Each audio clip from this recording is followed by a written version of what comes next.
මේ දවසේදී විලීවොන්කා එයාගේ යෝජනාව චාලිට ආයෙමත් ඉදිරිපත් කළා.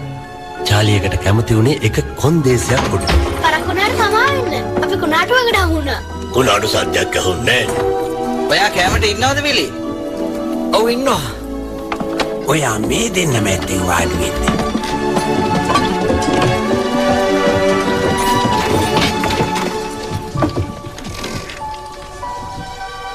ඔය අලංග රට කජු සුවඳයි.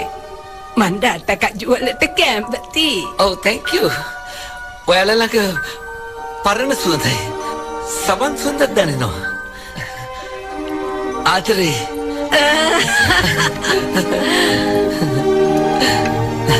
මේ සෙට අත තියන් ඉන්න එපා ජාලි.